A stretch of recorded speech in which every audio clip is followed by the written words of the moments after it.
It's been reported in the media that my competitor, the Democrat who is running, Mike Derrick, is not, or has not actually been, a Democrat for most of his life. He's been a Republican and an independent up until last year.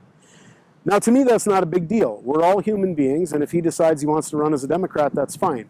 But I think he owes you an answer. You should be asking him the question, what made you switch?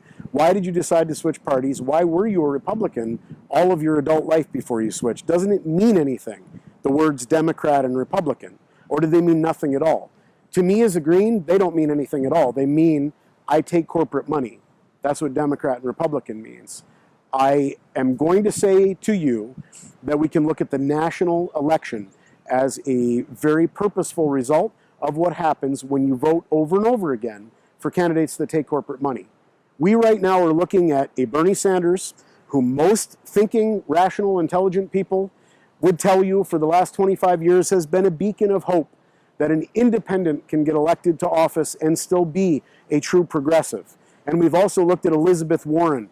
The revisionism of this Republican turned Democrat has been unbelievable. But look at what they've just done. Bernie Sanders has basically been the Pied Piper to bring everybody into the corral, into Hillary Clinton's corral, into the DNC's corral. Now, he has a responsibility as a principled human being, and I believe that he is one, to not capitulate to Hillary and not capitulate to the Democratic National Convention. What he needs to do, or committee, pardon me, what he needs to do is he needs to endorse Jill Stein. He needs to stop his anti-third party talk. He needs to know what he knew 30 years ago, which is that being an independent means something. Being someone who doesn't take corporate money means something. Don't follow his lead. His lead right now is just to be careful and to wait and see if Hillary gets indicted. She's not going to be indicted. That's not going to happen. She is going to be the Democratic presidential candidate. And at that point in time, you have to ask yourself, even with Elizabeth Warren at her side, Elizabeth Warren, who's attacked Hillary Clinton mercilessly and now is the likely vice presidential candidate or is somebody who's going to be appointed to a wonderful Senate seat after this whole thing is over, she is supporting Hillary Clinton and saying, I'm with her. Are you with her? I'm with her. And the her I'm with is Jill Stein. I'm with the Green Party.